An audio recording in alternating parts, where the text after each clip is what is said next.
দর্শক, IFIC bank সংলাপ প্রতিদিন আয়না ঘরের বন্দিশালা অনুষ্ঠানে আপনাদের প্রত্যেককে স্বাগত জানাচ্ছি। আমি শফিক শাহিন। আশা করি যে যেখানে আছেন ভালো আছেন, নিরাপদে আছেন। আপনাদের হয়তো মনে থাকার কথা, 7 বছর আগে এক মেয়ে তার বাবার কণ্ঠ শুনে বলেছিল, বাবা তুমি কান্না করছো কেন? মেয়ের সেই আকুতির কথা শুনে আপনার আমার অন্তরে রক্তক্ষরণ হয়েছিল। সারা দেশের মানুষ ব্যথিত হয়েছিল। আমরা বলছি কক্সবাজারের ওয়ার্ড কাউন্সিলর একরামুল হকের সন্তানদের কথা এবং তার স্ত্রীর কথা। তারা আহাজারি করেছিল কারণ ক্রসফায়ারের নামে একরামুল হককে ধরে নিয়ে গিয়ে হত্যা করেছিল শেখ হাসিনার বাহিনী। মানুষ ব্যথিত হয়েছে, ক্ষুব্ধ হয়েছে, কিন্তু মানুষ রাস্তায় নামতে পারেনি। দীর্ঘ 7 বছর ধরে এই পরিবারটি কেন বিচার পেল না? কিভাবে কাটছে তাদের দিন? আমরা তাদেরকে আজকে মন খুলে কথা বলবার জন্য আমাদের এই অনুষ্ঠানে তাদেরকে আমন্ত্রণ জানিয়েছি। আমাদের সাথে আজকে স্টুডিওতে উপস্থিত হয়েছে তাহিয়াত হক, নিহত একরামুল হকের বড় মেয়ে, আছেন তার স্ত্রী আয়েশা বেগম এবং তার ছোট মেয়ে নাহিয়ান হক। আয়েশা বেগম, তাহিয়াত হক এবং নাহিয়ান হক, আপনারা কেমন আছেন? আসসালামু আলাইকুম। আলহামদুলিল্লাহ ভালো আছি। আমরা আসছি টেকনাফ থেকে। আমি হচ্ছি কাউন্সিলর একরামুল হকের মিসেস। ওই দিন ঘটনার সময় মানে আমরা ঘটনায় যাওয়ার আগে আসলে আমরা জানতে চাচ্ছি যে আপনার স্বামী, আপনার পরিবার আসলে কেমন ছিলেন আপনারা? উনি তো তিনবারের নির্বাচিত ওয়ার্ড কাউন্সিলর, একজন রাজনীতিবিদ এবং স্থানীয় জনপ্রতিনিধি হিসাবে তিনি কেমন মানুষ ছিলেন এবং তার জীবনযাপন কেমন ছিল, বা আপনাদের পারিবারিক গঠনটা কেমন ছিল, যদি সেই বিষয়ে আমাদেরকে একটু বলতেন। উনি খুব হাসি খুশি মানুষ ছিলেন, সবার সাথে মিলেমিশে থাকতেন, পরিবারের সবার সাথে, পাড়া প্রতিবেশী বলেন সবার সাথে উনি সবার সাথে মিশুক ছিলেন। সবসময় ওনার একটা চেহারায়, সবসময় কষ্ট হোক যাই হোক, ওনার চেহারা সবসময় হাসি থাকতো। কোনোদিন কারোর সাথে হাসি মুখে ছাড়া কোনোদিন কথাই বলে নাই উনি। একজন রাজনীতিবিদ, তিনি আপাদমস্তক রাজনীতির সাথে জড়িত ছিলেন। আপনি তার সংসার করলেন, কত বছর আগে এই সংসারে আসলেন, তার জীবন আচার, জীবনযাপন কেমন ছিল? উনি অনেক ভালো মানুষ ছিল, ভদ্র নম্র, অনেক ভালো মানুষ ছিলেন উনি। কোনো কিছু করার সময় শুধু এত কাজের ব্যস্ততার মাঝেও আমাকে সময় দিতেন উনি। 26শে মে 2018 তারিখ কখন কি বলে একরামুল হক আপনার কাছ থেকে বের হলো, বা কোথায় গেল উনি? ওনার সাথে ডিজিএফ এর র্যাব আর রুল আমিন, ওনারা জায়গা দেখতেছে মাসখানেক আগে থেকে, 2-3 মাস আগে থেকে ওনারা জায়গা দেখতেছিল। মেরিন ড্রাইভে যেখানে ওনাকে হত্যা করা হয়েছে ওইখানে ওনারা জায়গা দেখতেছে। আমরা তো প্রথমে বুঝি নাই যে এটা ওনারা অভিনয় করতেছে, আমরা তো সত্যি সত্যি মনে করছি ওনারা জায়গা নিয়ে কথা বলতেছে।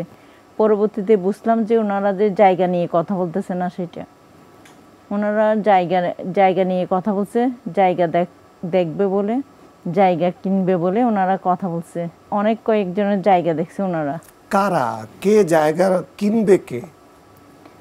র্যাবের মেজর রুল আমিন, ওনারা আসছিলেন আর কি ডিজিএফআই সাকিবের সাথে জায়গা দেখার জন্য। ওনারা মাস 3 হচ্ছে, মানে ওনাকে মারার মাস 3 ওনারা জায়গা দেখতেছে, শুধু ওনার সাথে যোগাযোগ করতেছে, আসতেছে নাফ হোটেলে বসে, তারপর মেরিন ড্রাইভ যায়, ওনার সাথে দেখা হয়। তারপর এই এরকম করে ওনারা 3 মাস চলে গেল জায়গার কথা নিয়ে। তারপর ওনারা ওনার থেকে ইয়েও নিছিল, তেরপালও নিছিল, মানে লাগতেছে বলে। তারপর ওনারা কিছুদিন পর আবার ছাগলের মাংস একবার চাইছিল, ওইভাবে পাড়ার লোকজনের থেকে ওইভাবে এগুলোও ব্যবস্থা করে দেওয়া হয়েছিল। তারপর অর্থাৎ ওনার গতিবিধি ওনার সাথে মিশে যাতে ওনাকে ফলো করা যায়। জি জি, ওনার সাথে থাকার জন্য আর কি। কিন্তু ডিজিএফ এর যেটা সাকিব ছিল, উনি তো আমাদের পাড়ারই ছিল, 3 নম্বর ওয়ার্ডে কাইখালি পাড়ায় উনি ডিজিএফ এর সাকিব, উনি তো আমাদের এলাকারই লোক, এলাকায় থাকতেন।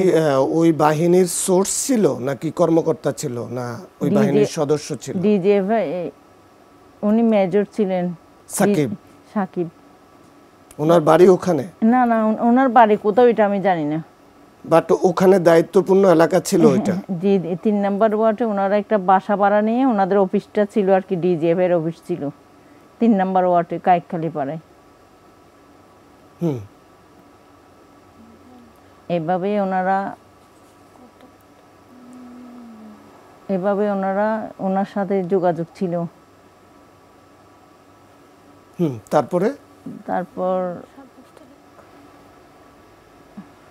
তারপর রুল আমিন উনিও ছিল একসাথে, ছিল।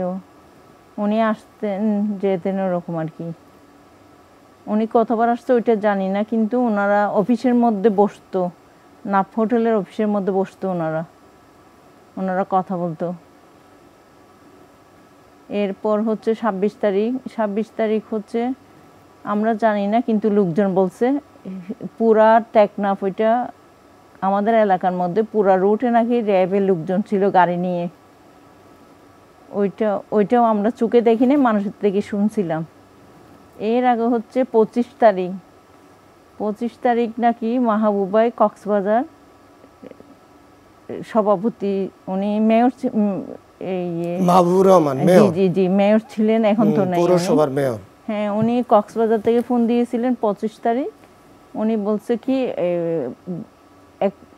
বাহাদুর ভাই যেটা কাউন্সিলর আমার দেবর আছে, ওনার এক ফ্রেন্ড আছে অং বলে, ওনার কাছে ফোন দিছে মাহবুব ভাই, বলতেছে এখানে তো কক্সবাজার সব কানা হয়ে গেছে, 25 তারিখ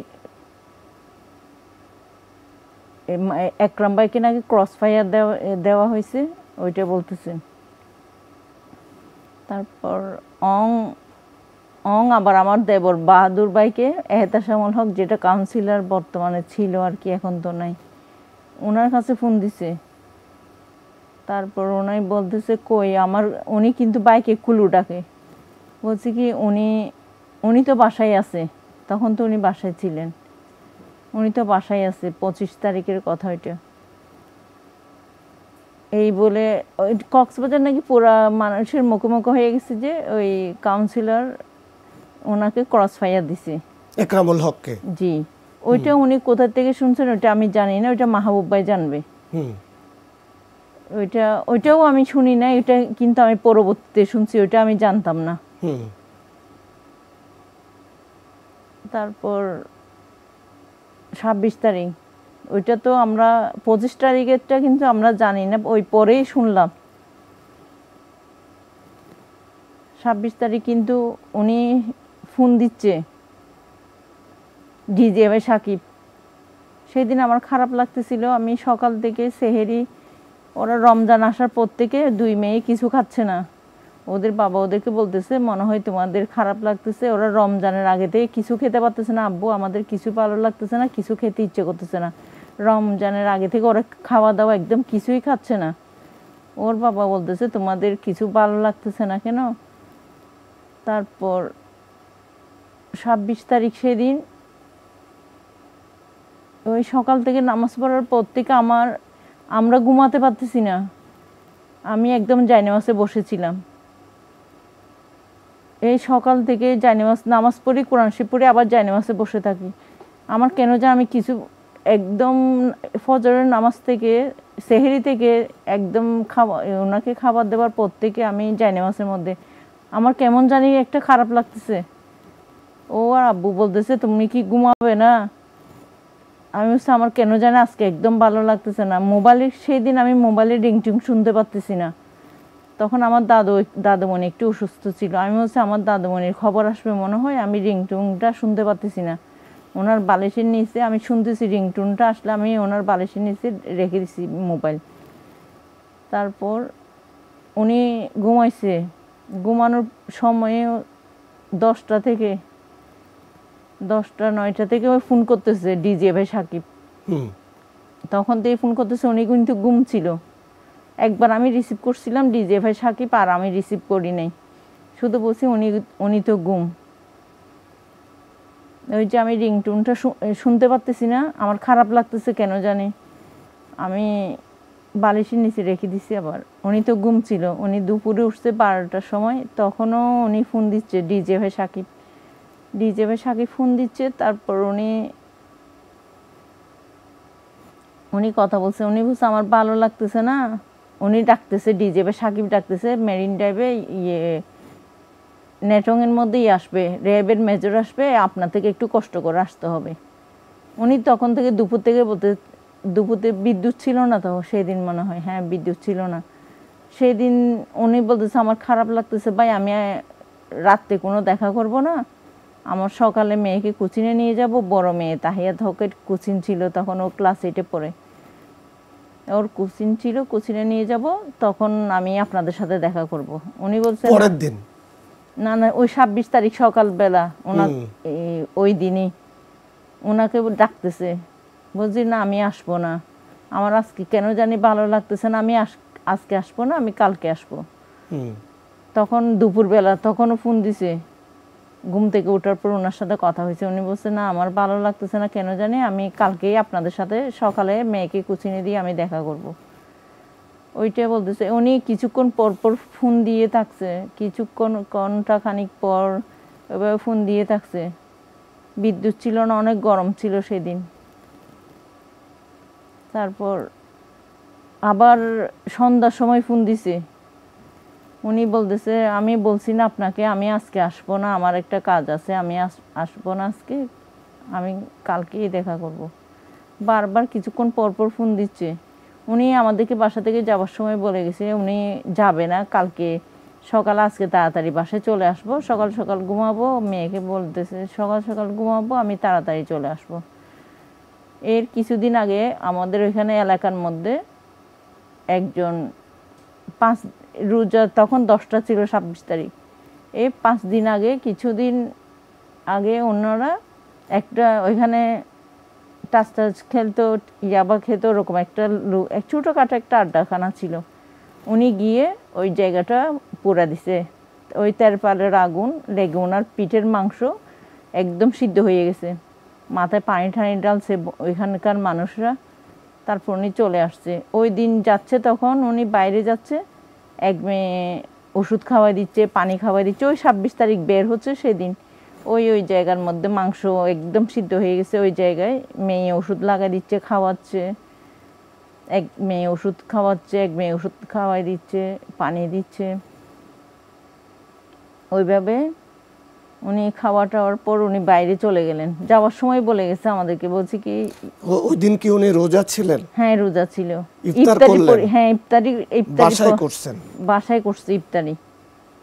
তখন ওনারা ফোন দিচ্ছে, কিছুক্ষণ পর পরে ফোন দিচ্ছে। উনি বারবার বলতেছে আমি আপনাদের সাথে দেখা করব না, একই কথা বলতেছে বারবার, আমি সকালে আপনাদের সাথে দেখা করব, আমার মেয়েকে কোচিংয়ে দিয়ে 8টায় আপনাদের সাথে দেখা করব, অবশ্যই করব আমি দেখা, ওরকম বলতেছে। তারপর ডিজে সাকিব বারবার বলতেছে উনি কক্সবাজার থেকে র্যাবের মেজর রুহুল আমিন আসতে পারছে, আপনি একটু বাসা থেকে নেটওয়ার্কে আসতে পারতেছেন না। ওইটা বলার পর উনি বলছে না আমি আসবো না, আমার আজকে ভালো লাগতেছে না, আমার মেয়ের কোচিং আছে আজকে, আমার সকাল সকাল ঘুমাতে হবে। ওইটা বলার পর উনি ওষুধ খেলো, ওষুধ খাওয়ার পর ওষুধ লাগালো, মেয়েরা ওষুধ লাগাই দিল। ওইটা লাগাই দেওয়ার পর উনি যাওয়ার সময় আমাদের 500 টাকা খুঁজছিল ওই গাড়িতে তেল নেওয়ার জন্য। তখন হ্যাঁ মোটরসাইকেলে তেল নেওয়ার জন্য। আমার কাছে টাকা ছিল না, আমি দিতে পারিনি। আমার কাছে 300 টাকা ছিল। বলছি কি থাক, এগুলা খুচরা কিছু টাকা ছিল, ও বলছে থাক এগুলা মেয়েদের ইয়েতে টিফিনে লাগবে। উনি বের হয়ে চলে যান। উনি অফিসে গেছে, মানে নাফ হোটেলে গেছে। নাফ হোটেলে উনি একটা রুম নিয়ে অফিস করতেন। তারপর এখান থেকে আবার মেয়ে ফোন দিছে বাবাকে, কিছুক্ষণ পর পর তাহিয়াত হক বারবার ফোন দিচ্ছে বাবাকে, বলছে আব্বু তুমি না বলছো আজকে তাড়াতাড়ি চলে আসবে, আমার কালকে কোচিং আছে, সকাল সকাল ঘুমাবে বলছে না, মেয়ে ঘুমাচ্ছে না বাবাকে ছাড়া। বাবা বলছে আমি আজকে একটা এখানে বাজারে মিটিং আছে, বাজারের মিটিংটা শেষ করে আমি বাসায় আসবো।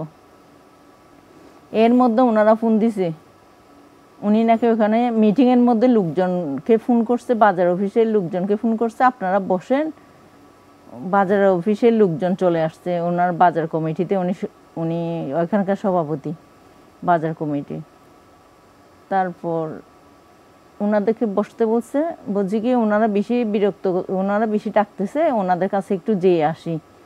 লোকজন বসে থাকছে, সবাই বাজার কমিটির লোকজন বসে থাকছে, বলতেছে আমি এখন যাব এখন আসবো, ওনারা বেশি জোর করতেছে, এখন যাব এখন আসবো। তারপর উনি গাড়ি নিতে আসছেন, গাড়ি নেবার তো তেল ছিল না, ওই ম্যানেজার নাফ হোটেলের ম্যানেজার থেকে 500 টাকা নিয়ে উনি তেল নিয়েছে, গাড়িতে তেল নিয়ে চলে গেছে। যাবার সময় মেয়ের সাথে কথা হয়েছিল, বলতেছে ওরা ডাকতেছে বেশি জোর করে, আমি যাচ্ছি, আমি চলে আসবো তাড়াতাড়ি। বাড়ির বাহিরে নিয়ে যেতে চেয়েছিল কে বা কারা তাকে বারবার ফোন দিয়ে বাড়ির বাহিরে যেতে বাধ্য করেছিল? তখন ডিজিএফ এর সাকিব ফোন করার সময় ওই যে বললাম রাত্রে ডেকে নিয়ে গেল, মেয়েকে যাওয়ার সময় বলল। তারপর আবার মেয়ে ফোন দিছে বাবার কাছে, উনি প্রথমে ফোন দিছে। তার মানে তখন একরামুল হক ওদের জিম্মায় যখন ফোন দিয়েছে? জি। কি বলল তোমার বাবা তাহিয়াত হক তোমার সাথে? আব্বু কল দিয়ে বলছিল আমি যাদের সাথে আসছি নেটং থেকে ওদের সাথে নীলা চলে যাচ্ছে। তারপর বলতেছিল তোরা মুখে জানাই দিও আমি চলে যাচ্ছি। আমার আব্বুর কথা শুনে লাগছে আব্বু কান্না করতেছিল। আমরা একটু সেই অডিও কলটা শুনে আসি, একটু শুনি যে কি কথা হয়েছিল তোমার বাবার সাথে তোমার।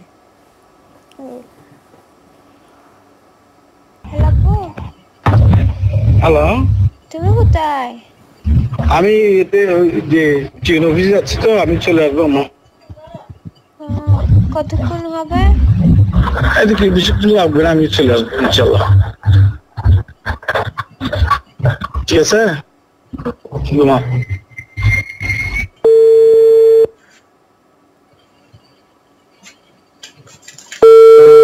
হ্যালো জানো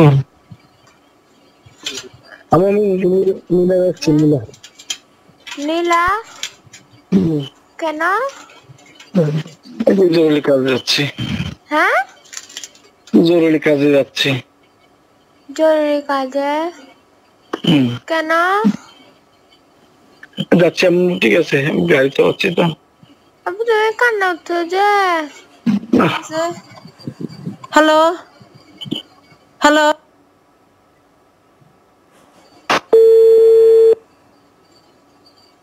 আল্লাহ আর মোবাইলটা দে, আল্লাহ আর মোবাইলটা ইয়া আল্লাহ, আর কি একবার হতে হইতে দেও খুদা, আল্লাহ ইয়া আল্লাহ ইয়া আল্লাহ।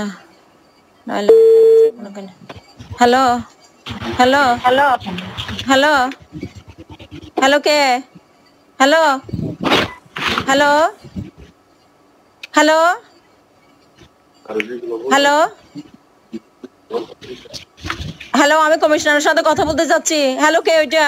ফোন রিসিভ করছো, ওইটা কে? আমি ওনার মিসেস বলতেছি।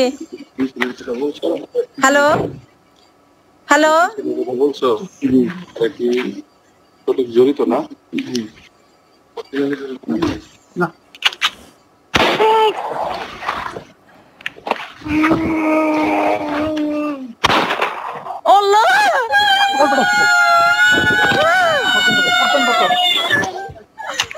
আমার জামাই কিছু করে নাই, আমার জামাই কিছু করে নাই, আপনার বিনা দোষী আমার জামাই। আমার হাজবেন্ড কিছু করে নাই, আমার হাজবেন্ড কিছু করে নাই, তুমি যে কিছু করে নাই যে উনাকে কেন মারতেছে?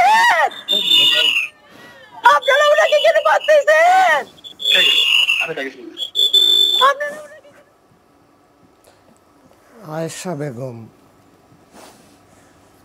মানে আপনাদের জীবনে তো এরকম ভয়ঙ্কর ফোন মানে কখনো আসেও নাই, এটা তো হয়নি।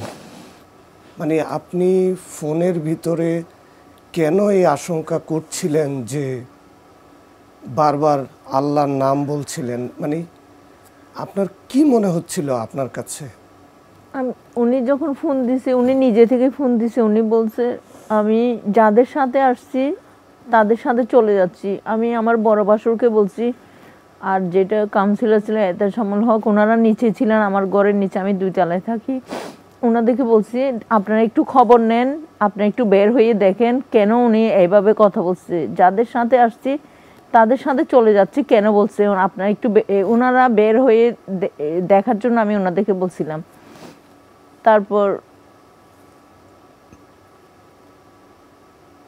ওনারা ফোন নিচ্ছে, খবর নিচ্ছে কোথায় নিয়ে গেল, কেন হচ্ছে।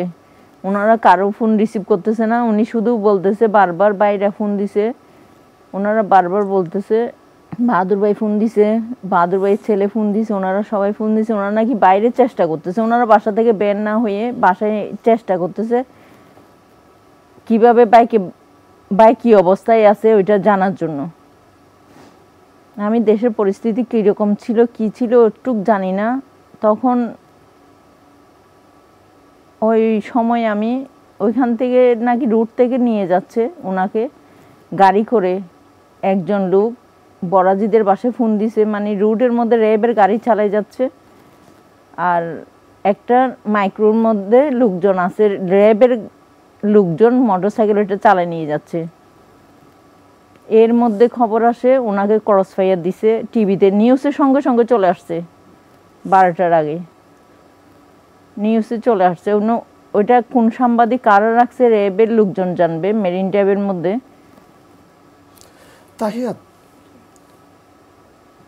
তুমি কিভাবে বুঝলা যে তোমার বাবা কান্না করছে? তুমি প্রশ্ন করছো বাবা কান্না করছো কেন? আব্বুর আওয়াজে লাগতেছিল, আব্বু কান্না উঠেছিল, আর হচ্ছে আশেপাশে কেমন যে সাউন্ড আসতেছিল, লাগতেছে আব্বুকে কে ভ্যানে রাখছে ওরকম টাইপের। কিন্তু আব্বু বলছিল আমি নীলা যাচ্ছি, ওই আব্বু হচ্ছে বাইক নিয়ে যায়, কিন্তু হচ্ছে সাউন্ড আসতেছিল না, বাতাসের বন্ধ কোথাও জায়গা আছে এরকম লাগতেছিল। তাই আমার থেকেও কেমন যেন লাগছে, আমি জিজ্ঞেস করছি আব্বু তুমি কান্না করতেছ, আর আব্বু কিছু বলে নাই। তা বলছে চলে আসবে ইনশাল্লাহ বলছে, বাট আর আসলো না আর কি।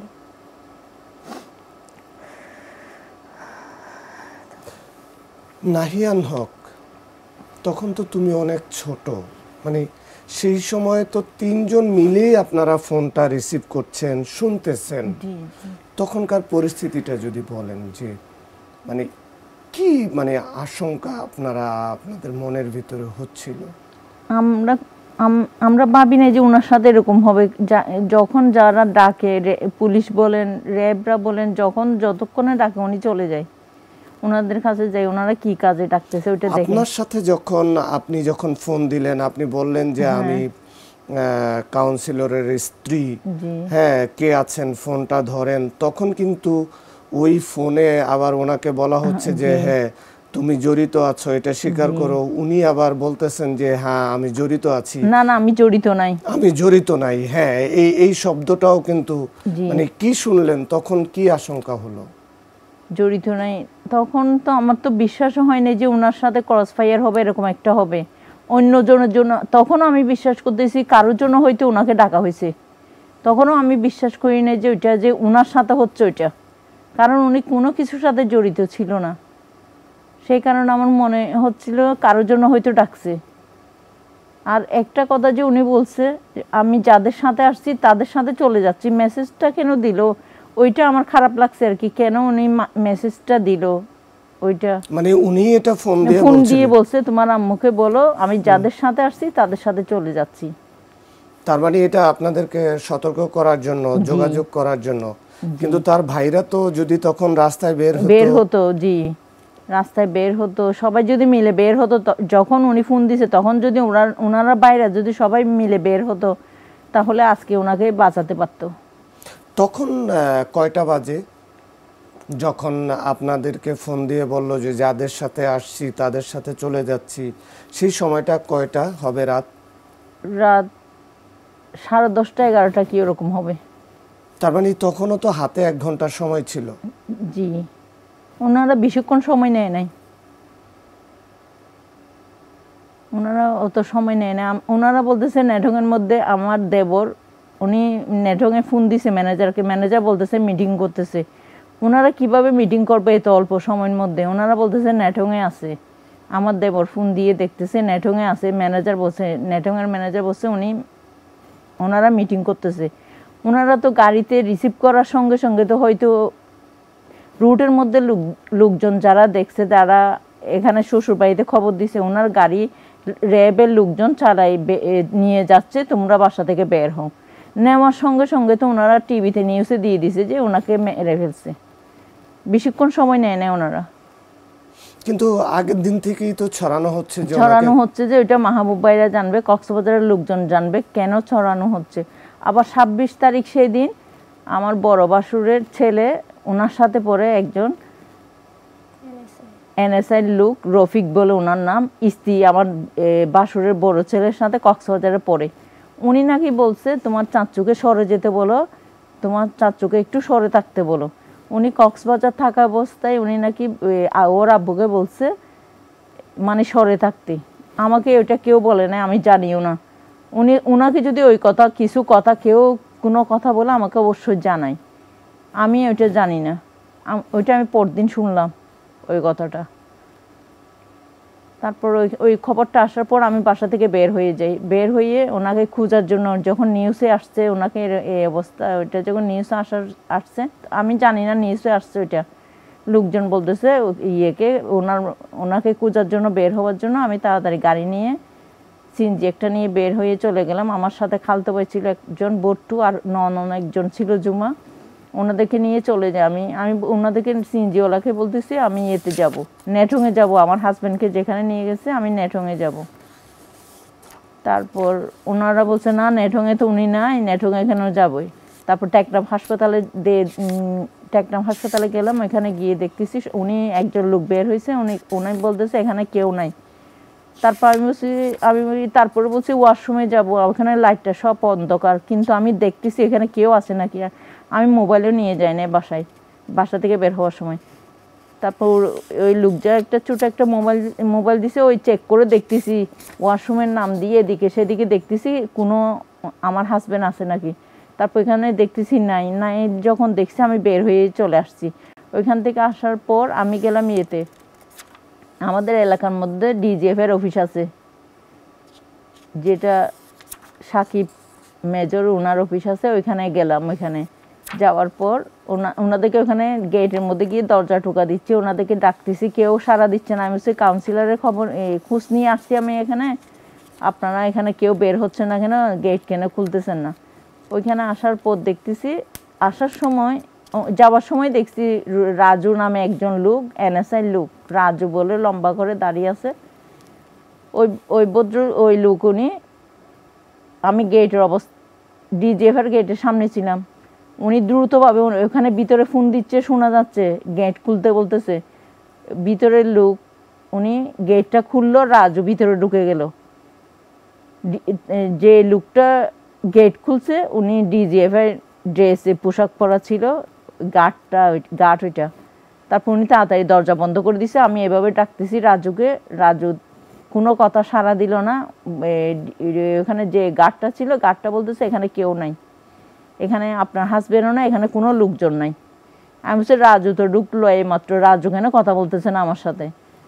অনেকক্ষণ দাঁড়াইছিলাম, ওনাদেরকে ডাকতেছি, জিজ্ঞেস করতেছি আমার হাজবেন্ড কোথায়, ওনারা কোনো সাড়াইও দিল না। তারপর আমি চলে গেলাম সিএনজি নিয়ে, আমার ননদকে নিয়ে আর বট্টুকে নিয়ে, আমার খালতো ভাই, ওনাদেরকে নিয়ে চলে গেলাম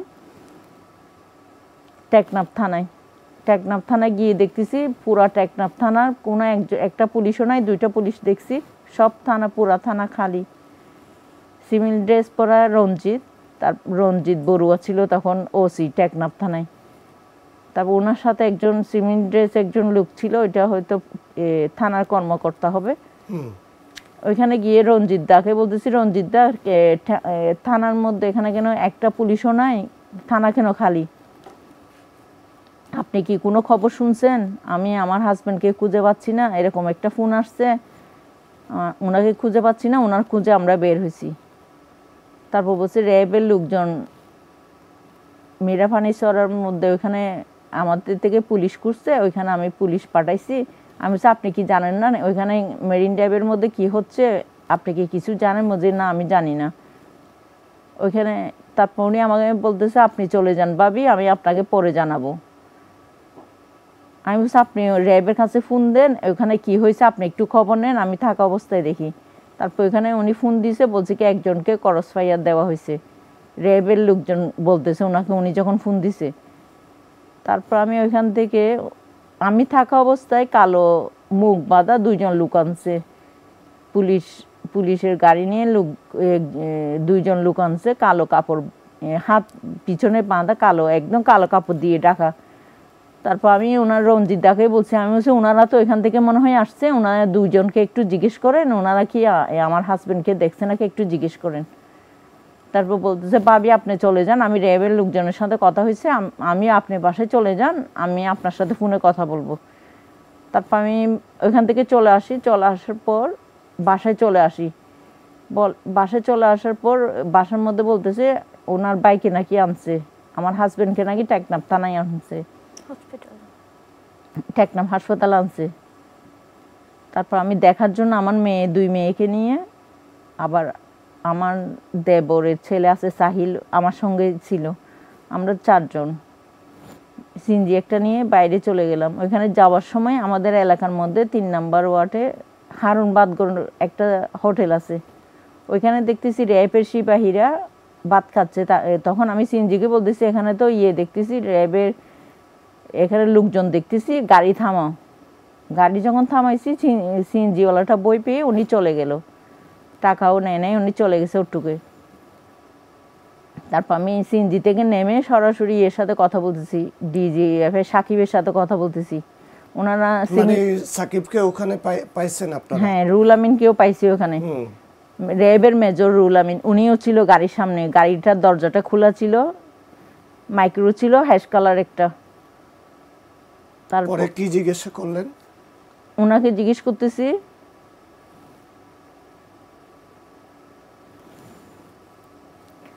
ওনাকে আমি জিজ্ঞেস করছি, বলছি আমি বলছি আপনারা মানুষ একটাকে হত্যা করার পর কেমনে আপনারা সিপাহীদেরকে এভাবে ভাত খাওয়াতে পারতেছেন? আমার হাজবেন্ডকে হত্যা করার পর আপনারা কিভাবে এভাবে, আমরা কান্না করতেছি, আমরা 3 জনই কান্না করতেছি, আমার হাজবেন্ডকে হত্যা করার পর আপনারা কিভাবে এভাবে বাদ করে মানুষকে ভাত খাওয়াচ্ছেন একটা লোককে হত্যা করার পর? তারপর ওনাকে বলতেছে আপনি তো একজন র্যাবে ডিজিএফ এর কর্মকর্তা, আপনি কর্মকর্তা সরকারের লোক হয়ে কেমনে আমার স্বামীকে এভাবে কোনো কিছু আমাকে না বলে কিভাবে ওনাকে নিয়ে এসে হত্যা করছেন? উনি যদি দোষী হন আপনারা আওতায় রাখতেন, আমাদেরকে ডাকতেন, আমরা কথা বলতাম আপনার সাথে, আমার স্বামীকে আমি নির্দোষ প্রমাণ করতাম। আপনারা কিভাবে কেন ওনাকে হত্যা করবেন? আপনাদের তো ওইটা তো, আপনারা তো কাজটা ঠিক করলেন না। কি বললো ওনাদের জবাবটা কি ছিল? ওনারা বলছে আমাদের এটা উপর থেকে অর্ডার আসছে, উপর থেকে অর্ডার আসছে। আমি বলছি আপনারা দ্রুত কেন এভাবে, এত দ্রুতভাবে কেন আপনারা ওনাকে হত্যা করছেন? নেওয়ার সঙ্গে সঙ্গে আপনারা 1 ঘন্টাও সময় নিলেন না। ওনারা বলতেছে আমার থেকে উপর থেকে অর্ডার আসছে। আমি বলছি অর্ডার আসুক, আপনিও তো একজন কর্মকর্তা, আপনিও তো একজন মানুষ, ওনার কোনো দোষ ছিল? আপনি তো ওনার সাথে ছিলেন এতদিন, ওনার তো কোনো অপরাধ ছিল না, উনি তো কোনো কিছুর সাথে জড়িত ছিল না, আপনি তো জানেন। তারপরে কেন আপনি ওনাকে নিয়ে কার হাতে তুলে দিয়েছেন? কাকে দিয়ে হত্যা করাইছেন? কি আপনারা করছেন? রুল আমিন বেশি কথা বলতেছে না, ডিজিএফ এর সাকিব কথা বলতেছে, বলছে কি না আমাদের উপর থেকে অর্ডার আসছে, আমাদের এটা তাড়াতাড়ি করে ফেলতে হয়েছে। আমি তো তাড়াতাড়ি করেন, আপনি তো কোনো যে আমার স্বামী দোষী, আমার স্বামীকে হত্যা করতে হবে, আপনি তো কোনো কাগজ কোনো কিছু তো আমাকে দেন নাই যে আমার স্বামীকে আপনারা নিয়ে যাচ্ছেন। আপনার থেকে তো কিছু দেওয়ার দরকার ছিল আমাকে, আপনি তো কিছু বলেন নাই। আপনি তো আমার সাথে ফোনেও কথা বলেন নাই, কিছু বলেন নাই যে আমার স্বামীকে হত্যা করার আগে তো আপনার থেকে উচিত ছিল, আপনি যে সরকারি লোক, আপনি তো আমাকে কোনো কাগজপত্রও দেন নাই। কি কারণে আমার স্বামীকে হত্যা করছেন, কাগজপত্র বের করেন, আমাকে কাগজ দেখান, কি লিখছেন, কেন কি কারণে হত্যা করছেন। আমাকে তো আপনি কিছু দেন নাই। তারপর উনি বলতেছে না আমাদের সময় ছিল না, বেশি কথা বলিও না। তারপর লোকজন আসতেছে, ওই হাসপাতাল থেকে লোকজন আসতেছে, টেকনাফ হাসপাতাল থেকে আমার হাজবেন্ডকে আনা হয়েছে, কাউন্সিলরকে আনা হয়েছে টেকনাফ হাসপাতালে। ওইখান থেকে লোকজন দেখে আসতেছে, লোকজনকে বলতেছে তোমাদের হাইটকালিপাড়া টেকনাফ এটাকে আমি কি করে দিব দেখবে, এখন একরামের স্ত্রীকে আমার সামনে থেকে নিয়ে যাও। তখন আমরা তারপরে ওনার সাথে কথা বলতেছি, কেন আপনারা এরকম করলেন, কি কারণে করছেন, আপনারা একবার দেখতে আসেন আমরা কি অবস্থায় থাকি, কিভাবে থাকি, আপনারা আমাদের সাথে আসেন। তারপর ওনাদের সিপাহীরা আমাদের গায়ের দিকে আসতেছে, মানে আমাদেরকে মারার জন্য খারাপ ব্যবহার করছে ডিজিএফ সাকিব আমাদের সাথে। তারপর তখন মানে আপনার স্বামীকে হত্যাও করলো, আবার আপনি বাদ প্রশ্ন করে করার পরে তর্কও করতেছে আমাদের সাথে, আবার আপনাদেরকে মানে খারাপ ব্যবহার শারীরিকভাবে করতেছে আমাদের সাথে। লাঞ্ছিত করার জন্য তারা মানে বেপরোয়া হয়ে উঠছিল। বাবাকে কোথায় কিভাবে এখনো খুঁজে ফিরছ, বাড়ির ওয়ালে ওয়ালে বাবার ফিরে আসার কথা লেখা, আপনাদের যে জরাজীর্ণ বাড়ি সে বাড়ির ওয়ালে বাবার ফিরে আসার আকুতি, মানুষকে কিভাবে মারতে পারে, আমরা ভূতকে ভয় পাই না মানুষকে ভয় পাই, জি এগুলি কার লেখা, কে লিখলো? এটা আমার দুইজনই লেখা। আর এটা হচ্ছে আমাদের এরকম অবস্থা হয়েছিল, আমাদের বাবাকে হচ্ছে আমাদের সামনে পুরা জীবিত একটা মানুষকে হঠাৎ মেরে ফেলছে। আর আমাদের মানুষ, সরি আমার কলার আটকাচ্ছে।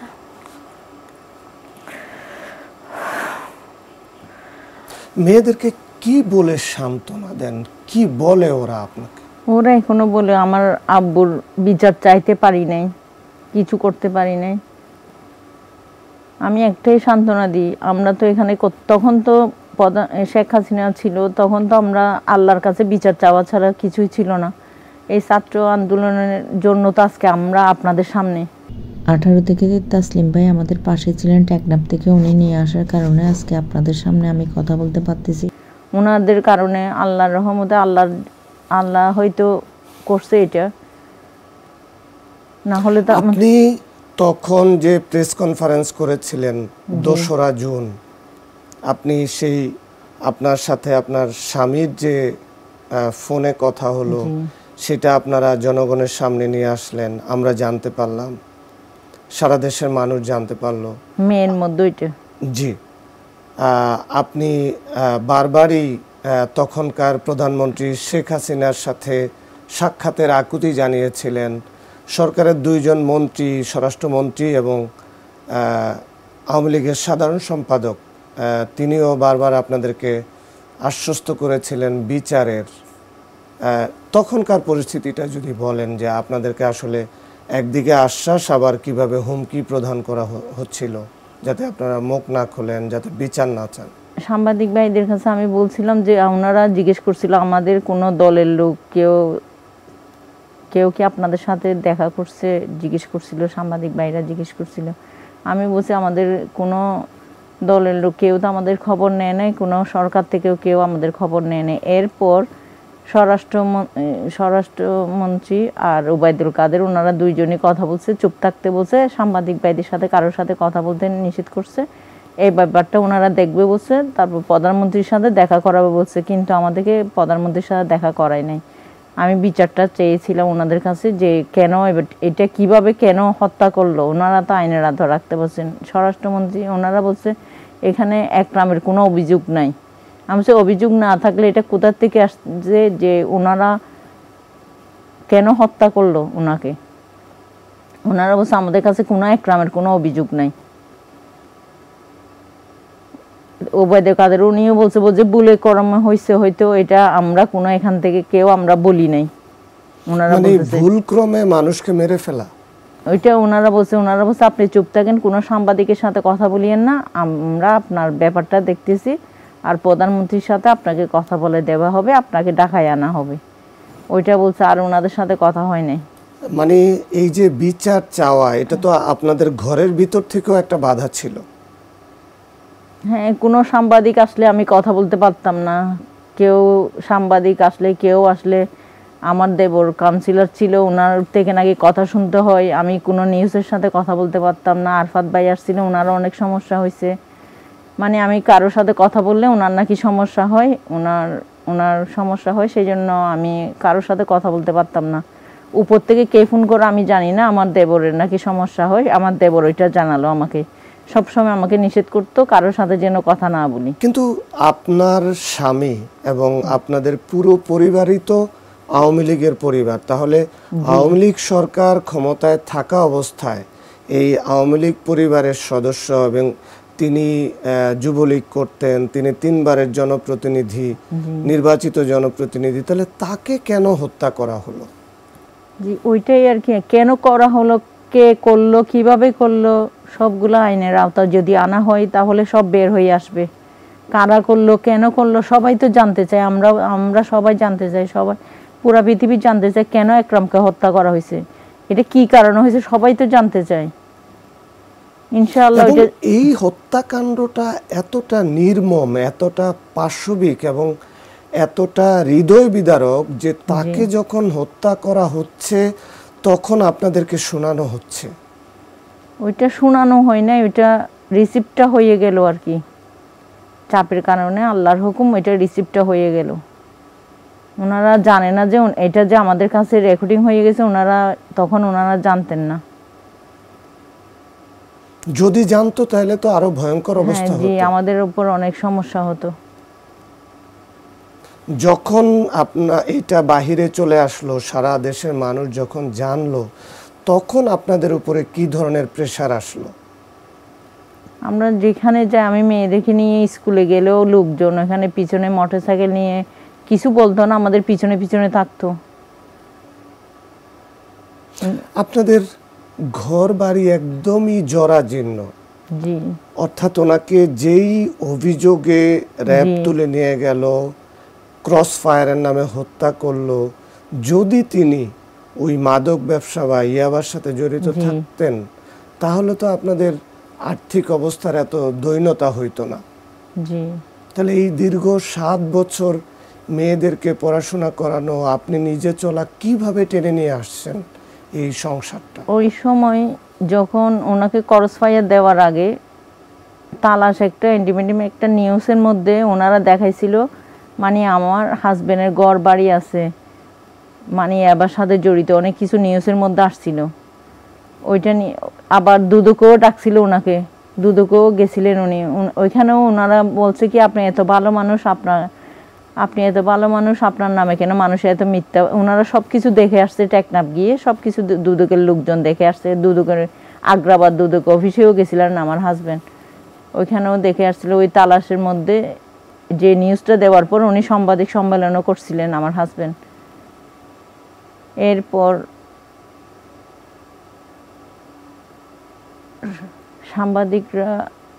সাংবাদিক সম্মেলন করছিলেন উনি ওই নিউজটা নিয়ে।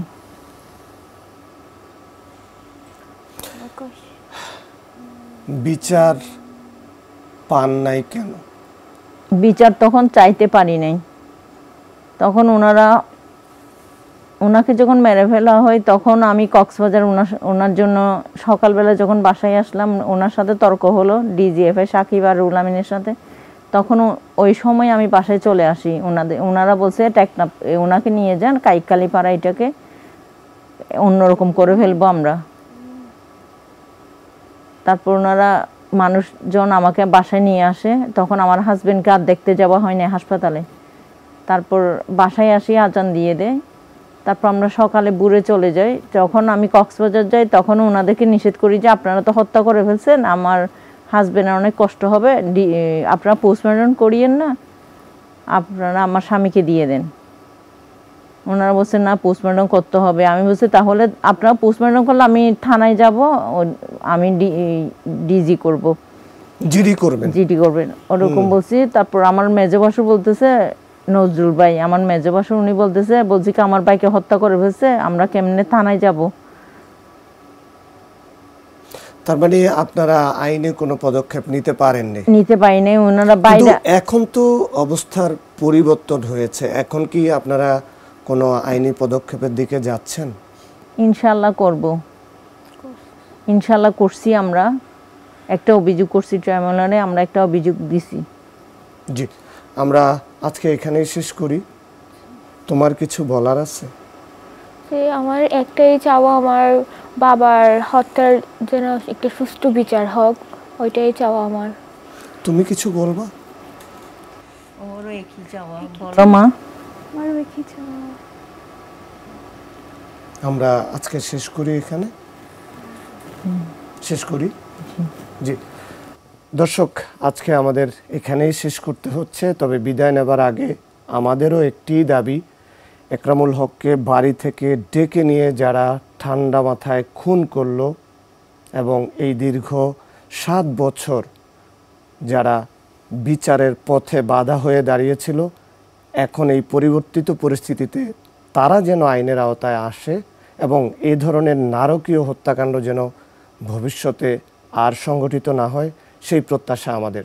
আপনারা ভালো থাকুন, নিরাপদে থাকুন।